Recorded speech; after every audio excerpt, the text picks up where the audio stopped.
লেখার অভ্যাস। এর আগের ক্লাসে আমরা শিখেছিলাম লেখার অভ্যাস গড়ে তোলার কথা। কম বেশি আমরা সবাই জানি কি করে কথা বলতে হয়, কিন্তু গুছিয়ে কথা বলার একটা ব্যাপার আছে, শেখার আছে অনেক কিছু। আমরা যখন বাংলায় কথা বলছি, যেহেতু এটা আমাদের মাতৃভাষা, কিছু না কিছু কথা আমরা সাজাতে জানি, কিন্তু প্রবলেমটা হয় তখনই যখন আমরা সেকেন্ড ল্যাঙ্গুয়েজ হিসেবে ইংলিশকে বেছে নিই অথবা অন্য কোনো ভাষাকে বেছে নিই। কিন্তু আজকে আমি বলবো ইংরেজি ভাষার কথা। ইংলিশ ভাষায় কি করে লেখাটা শুরু করতে হবে। এর আগের ক্লাসে আমি বলেছিলাম প্রত্যেক দিন লেখার অভ্যাস তৈরি করার কথা।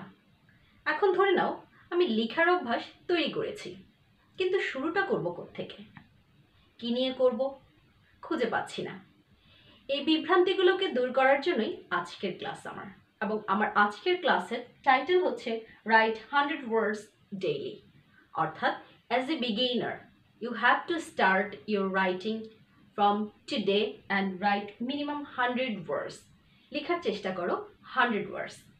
যখনই আমরা লেখার কথা বলছি, বাংলায় যদি আমরা কথা বলি, দেখব সারাদিনে আমাদের কতগুলো কথা বলার প্রয়োজন হয়, কোথায় আমাদের শব্দের অভাব আছে, আমরা কোন কথাটা বলতে পারছি না, কিভাবে বলতে পারছি। ঠিক তেমনি এবার যদি আমি ইংরেজিতে কথা বলতে যাই, দেখব আমাদের অনেক শব্দের অর্থ আমরা জানি না, বা সেগুলোকে কিভাবে জোর করে সেন্টেন্সের মধ্যে বেঁধে দিতে হয় সেটাও জানি না। সেক্ষেত্রে আমার এই লেখার অভ্যাসটা গড়ে তুলবে আমাকে কি করে আমি ইংরেজি প্রপারভাবে লিখতে পারি। Dear learner, already I talked about parts of speech and different topics related English grammar. All the basic grammars are already I have talked to you. এখন তোমরা সেখান থেকে হেল্প নিতে পারো এবং তোমার লেখাটাকে শুরু করতে পারো। লেখার ক্ষেত্রে গুরুত্বপূর্ণ যে ব্যাপারটি তোমার মাথায় রাখতে হবে, আমি থিম কি চয়েস করব। এক্স্যাক্টলি এই ধরনের প্রশ্নগুলো খুব বেশি এসে থাকে যারা স্টুডেন্ট আছো অথবা স্টুডেন্টের বাইরে যারা ইংরেজি ভাষায় কথা বলতে চাচ্ছ, তাদের জন্য বিভ্রান্তিটা হতে পারে। তোমরা যদি স্টুডেন্ট হয়ে থাকো তাহলে তোমরা দেখবে paragraph writing and composition writing নামে তোমাদের কিছু টপিকস থেকে থাকে, যেখানে তোমাদেরকে লিখতে হয়। এবং এটা খুব বেশি সম্ভব হয় না যে আমি চাইলেই কোনো কিছু মেমোরাইজ করব। সেই জন্য তোমাকে একটা ফর্মুলা জানতে হবে, কিছু ওয়ার্ডস জানতে হবে, এবং সেগুলোকে কিভাবে কানেক্ট করতে হয় সেগুলো জানতে হবে। সো লেখার ভূমিকা of course indispensable in English. Well now, যারা বিগিনার, আমি কোনো পড়াশোনার মধ্যে নেই, আমি চাকরি করছি, আমি কথা বলার, অন্যের সাথে কথা বলার জন্য চেষ্টা করছি, সেক্ষেত্রে আমি কিভাবে শুরু করব। আমার লাইফস্টাইল ভিন্ন, অন্যের লাইফস্টাইল ভিন্ন, সেখান থেকে আমি কিভাবে লেখাটা শুরু করব। ভয় পাওয়ার কোনো কারণ নেই। আমার জীবন থেকে আমি অন্য কারো কাছ থেকে আমি কোনো টপিকস নিব না। আমার জীবনে হতে পারে আমি ঘুমোচ্ছি, আমি খাচ্ছি, আমি লিখছি, আমি হাঁটছি, আমি দেখছি, আমি কথা বলছি, অর্থাৎ আমি প্রতিনিয়ত সকাল থেকে সন্ধ্যা পর্যন্ত বিভিন্ন কাজ করে যাচ্ছি। এখন ধরে নাও এই কাজগুলোর মধ্যে থেকে কোনো একটা টপিকস তুমি বেছে নিলে, তাহলে আমার সাবজেক্টটা আমি আমার জীবন থেকে নিলাম। এবার সেই সাবজেক্টটা আমি অলরেডি বের করেছি। ধরে নাও your title is already selected. Now what to do? In my previous class I talked about the title and how to grow it. আমি এখানে কিছু বেসিক কোয়েশ্চেন দিয়ে দিয়েছিলাম, 6 কোয়েশ্চেন, যেটা তোমাদেরকে হেল্প করবে তোমার টাইটেলটাকে গ্রো করতে। Suppose your title is aim in life. তোমার জীবনের উদ্দেশ্যটা কি? এবার ধরে নাও আমার জীবনের উদ্দেশ্যটা আমি জানি, কিন্তু লেখাটা শুরু করব কেমন করে? কে আমার ইন্সপিরেশন হতে পারে, কি আমার ইন্সপিরেশন হতে পারে, কখন হতে পারে, কেন আমার ইন্সপিরেশন, ওয়্যার, কোত্থেকে এটা এসেছে, অ্যান্ড হাউ টু ডু। এই ধরনের কোয়েশ্চেনগুলোই হচ্ছে আমার প্রত্যেক দিনের যে জীবন থেকে আমি লিখতে চাচ্ছি সেটার উত্তর। আমি টপিকস পেয়েছি, আমি লেখা শুরু করেছি, আমার টাইটেল পেয়েছি, কোয়েশ্চেন অ্যান্সার কালেক্ট করেছি, লিখবো কেমন করে? লেখার জন্য প্রথমেই বেছে নাও introduction. That means at first write something that is very related to this topic aim. এই এইমের সাথে জড়িত আছে এইরকম কিছু একটা বাক্য তুমি লিখে ফেলো। Of course, you can write in a simple sentence. I hope everyone has idea about simple, complex and compound, the pattern of structuring a sentence. Well, now আমি introduction লিখেছি aim in life টা আসলে কি। Please try to select a very simple and easy word so that as a beginner you can start very smoothly, and gradually, dear learner, it will help a lot to write or speak in English properly. Well, next come cause of the topic. Now you have already made your introduction. Now we are talking about cause. এবার ধরে নাও তুমি যে টপিকসটি তুমি নির্ধারণ করেছো সেটা তুমি কি কারণে তুমি করবে, এটার উদ্দেশ্যটা কি। এবার তুমি সেই বাক্যটাকে লেখা শুরু করো। আমি আগেই বলেছি খুব সিম্পল সেন্টেন্সে আমরা শুরু করব।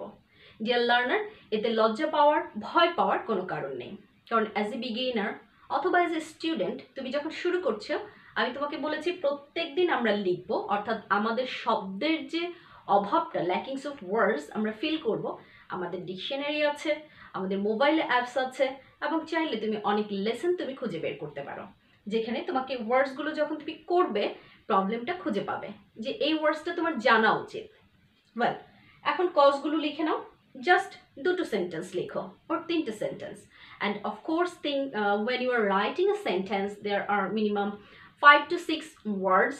এভাবে যদি তুমি চিন্তা করো তাহলে কি দাঁড়াচ্ছে। ওকে, এবার ধরে নাও আমি কজটা লিখেছি, ইন্ট্রোডাকশন লিখেছি, কজ লিখেছি। দেখো আমার বেসটা অলরেডি তৈরি হয়ে গিয়েছে। এবার এটাকে একটু সাজানো দরকার। খেয়াল করো আমি থার্ড স্টেপটা কি নিয়েছি, কন্ট্রাস্ট অ্যান্ড কম্প্যারিজন। অর্থাৎ তোমাকে কম্পেয়ার করতে হবে। নাও কার সাথে কম্পেয়ার করবে? তুমি যে এইম ইন লাইফ শব্দটা চুজ করেছো, এই এইম ইন লাইফ তুমি অন্যের সাথে বা অন্য যে বিষয়টা আছে সেটার সাথে কতটুকু রিলেটেড।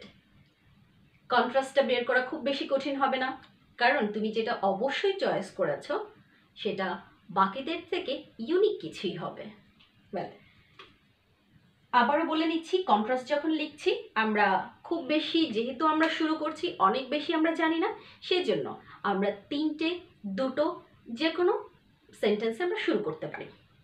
এবার চলে যাচ্ছি রেজাল্ট, গুড অর ব্যাড।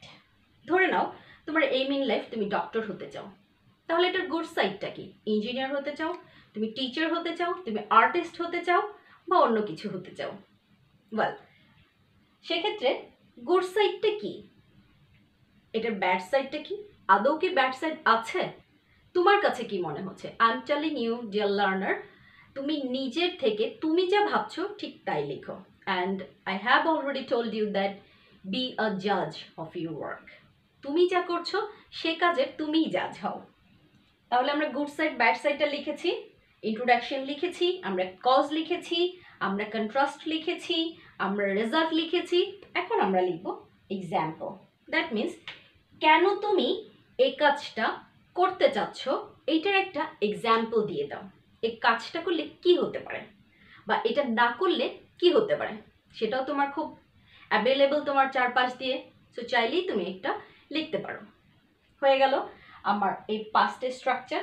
নাও খুবই সিম্পল ওয়েতে লিখো কনক্লুশন, অর্থাৎ আমরা এটাকে শেষ করবো। এই বাক্যটিকে শেষ করার জন্য simple sentence, in a very simple sentence you can just write this topic title so that reader can easily catch you.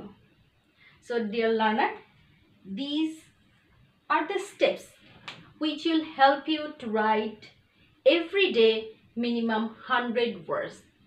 আর মনে রাখবো, আমরা সবাই জানি ছোট ছোট বালুকণা বিন্দু বিন্দু জল গড়ে তুলে মহাদেশ সাগর অতল। যখন তুমি 100 ওয়ার্ডস শুরু করবে, 150 ওয়ার্ডস নেক্সট ডে, এভাবে একটা সময় 250, 300 তুমি অনেক বেশি লিখতে জানবে এবং নিজেকে নিজে জাজ করতে জানবে।